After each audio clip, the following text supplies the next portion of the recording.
Thinking back to how long it had taken the can to fall to the bottom, I stayed as far from the edge as I could. It was a long way down. The brilliant midday sun shone almost directly down the shaft, and I still couldn't see the water. I'd already risked my neck with one death-defying leap in Syria. I wasn't about to push my luck again.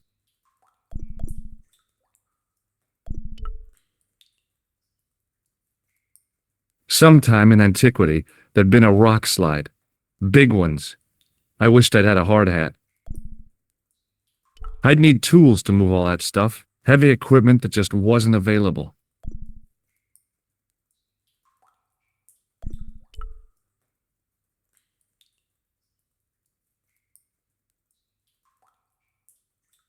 A great stone lion's head, with a gaping maw full of fangs. As far as I knew, nobody had cast eyes upon it for centuries as it stood, waiting in the cool shadows. The words of the psalm kept running through my head, "Save me from the lion's mouth."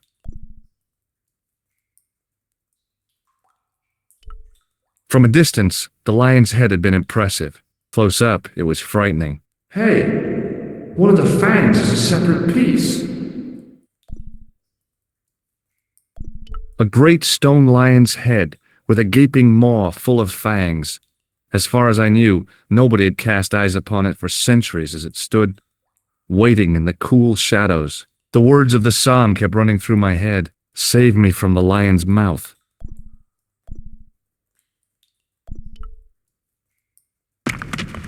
I could hear the sound of a lot of stone moving, and I knew I was in danger.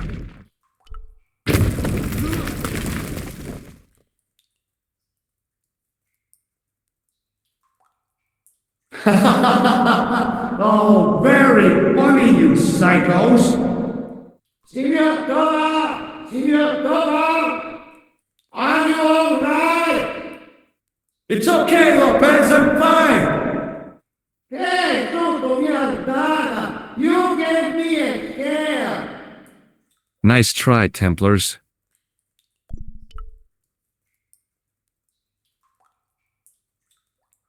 In the deep shadows, it was hard to make anything out. I wished that I had Leary's flashlight now. It just felt like a pitted stone wall. I'd almost been killed for the sake of a red herring.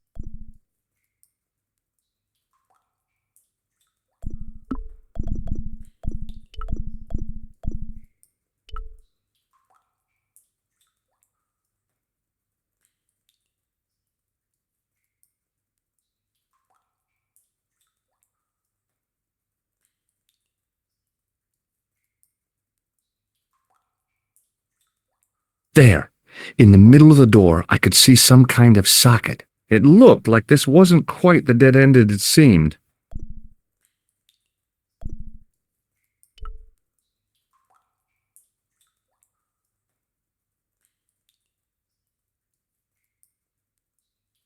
That rock face wasn't nearly as natural as it felt. In the reflected light, I'd seen part of it as worked stone.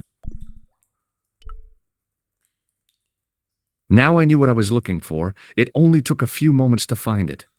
And there it was. A worked socket, as smooth and perfect as if it had been carved only yesterday.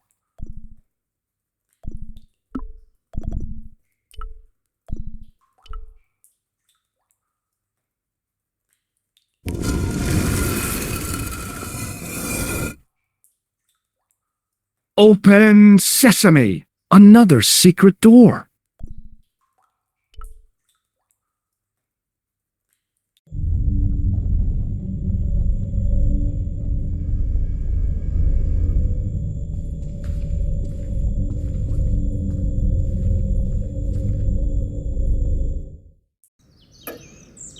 Before I left, though, there was one last thing to do.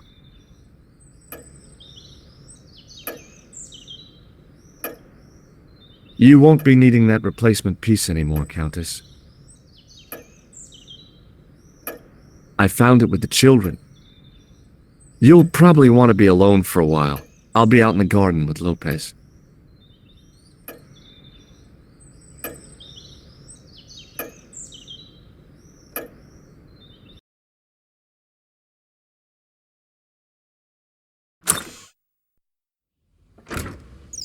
George, welcome back. Come in, George. It's good to see you again. Is it? Sure. What did you find in Spain? Without André, we wouldn't have got this far, George. Yeah, I know.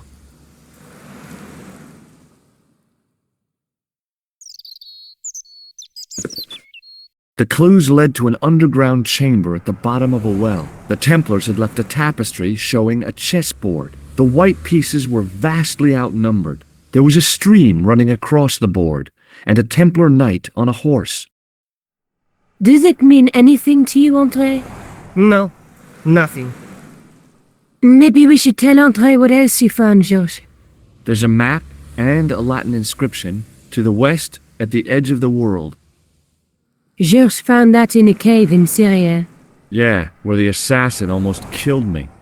Then we've got the burning of Jacques de Molay and the date, 1314. From the window of the church in Montfaucon Square, one of the few places where nobody tried to kill me. Then we have the image of a church that George found at the excavation. I don't recall anyone trying to kill you there either, George. And finally we have the tapestry in Spain. Did I mention I almost got killed there? Not yet, but I'm sure you're about to. It was only my cat-like reflexes that saved me from certain death. Cat-like reflexes, eh? And while I was risking life and limb, where were you, André? Getting your glasses fogged up over an Etruscan vase? That's enough, boys. Can we get back to saving the world? Of course. My apologies. He started it. Well, the Latin phrase are the words of Julius Caesar. He was describing the island of Britain. Are you sure? The map didn't look much like Britain. How come Caesar described Britain as being at the edge of the world?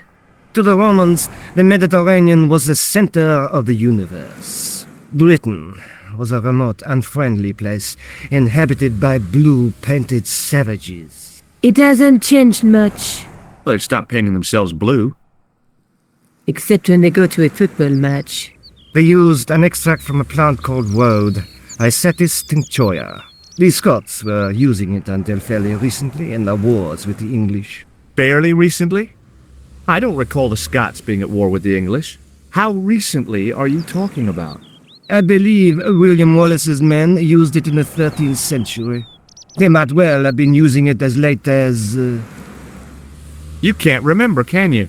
1314. Ah, we're back onto that, are we? André, what is it? What do you mean? 1314 in Scotland. The Battle of Bannockburn. That would explain the stream on the chessboard. That's what a burn is. Right, André? As in Bannockburn? Right, George. And it gets better. Tradition has it that the Scots were helped by a shock force of, well, can't you guess? Knights Templar? Yes, a group of outlawed Templars. They are said to have turned the tide for the Scots. And it all ends at a church in the Isle of Britain at Bannockburn in a church. What are we waiting for? I'll call a cab.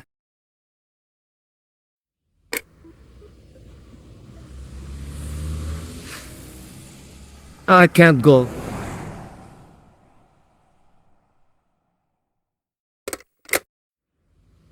André, you've been loads of help, but... What George is trying to say is that you shouldn't feel guilty. I was? We understand you've got commitments. But listen, we have to hurry. Let's go, George. We'll see it through. Oh, and, don't worry about us.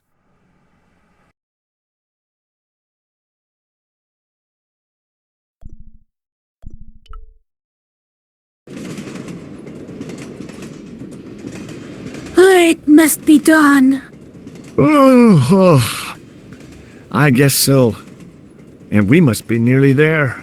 Somewhere, out there in the dark, is Scotland. We've come a long way together to get here. Yeah. Let's hope it was worth it.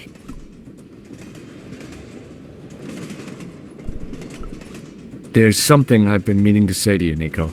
Is this the right time and place, George? There might not be another time. I don't want to waste this chance. You don't need to say anything. I wouldn't want to be anywhere else. Dear, we'll see you. Now. You're exhausted. Why don't you get some sleep? Sleep? At a time like this? Excited, huh? Would you like something to help you sleep, dearie? I've got some tablets in my bag. Oh, no. Thank you. Thanks all the same, man.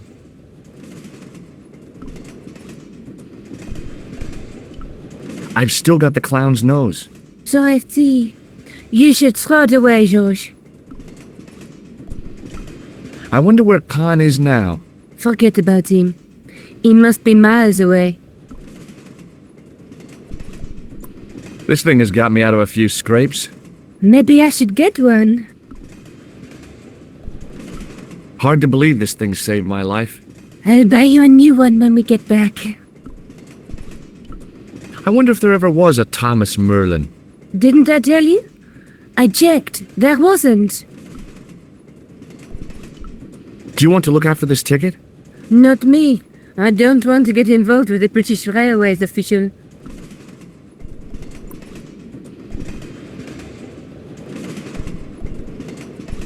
The old lady reminded me of my grandmother. Except, of course, that this old lady was still alive. Pardon me? Yes, my dear. Do you know what time we're due in Stirling? 6:15, but we're running 8 minutes late. Do you know Stirling well? Yes, I do. Is that where you two lovebirds abound? Yeah, It's one of the places we thought we'd stay on our holiday. Be sure to visit the castle, won't you? Oh, I'm sure it's a neat place, but we are not really interested in history, are we, George? No. I suppose espresso bars and boogie-woogie are more your cup of tea. That's right. There's nothing George enjoys more than a good boogie. Is there a church called St. Ninian's at Stirling? Yes, there is, and I know why you're going there. You do? Of course I do. It's obvious you're in love. You're eloping, and they say romance is dead. What's the book you're reading? Oh, it's something I picked up at the station. A medieval detective story. Quite well written for that kind of thing. It's been out of print for years. What's the title of the book? The Crooked Crusader Caper by Molly Pegram. I assumed the author was a woman, but apparently not. His real name is... Professor Nigel Pegram. That's right. Do you know him? No, I never met him. George is a great fan of these, though. Does the name Merlin mean anything to you? Merlin, a master of illusions. Oh, you said Merlin? Then no, nothing. Do you know what this is? Yes, I do. A young friend of mine shook my hand with one just the other day. Yeah? Well, that's outrageous. He should be shot. Perhaps. Still, his intentions were good. Have you ever seen this man before? An interesting-looking fellow. Interesting. He's a killer. And that's not interesting? Would you believe that this clown's nose led us to being on this train tonight? I would indeed. No, honestly, You would? Certainly. You have an honest face. Have you ever seen anything like this before? A manhole lifting key. You knew that? Of course. I never leave home without one. You're joking. What use would an old lady have for such a thing?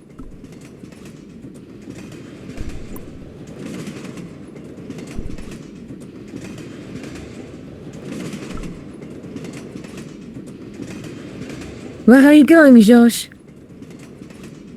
Do I need to spell it out? Don't snap at me. If you're going to take a leak, why don't you say so? Okay, I'm going to take a leak. L-E-A-K. Tickets, please. Oh, hi. That's a standard full-price peak return. Don't you have a senior citizen's rail card? I rarely travel by train. My ticket is perfectly valid, is it not? Well, yeah, but you could have saved up to a third of the cost. I do not need to indulge in puffling thriftiness. Blimey, you're a funny old bird and no mistake. Tickets, please, sir. Here.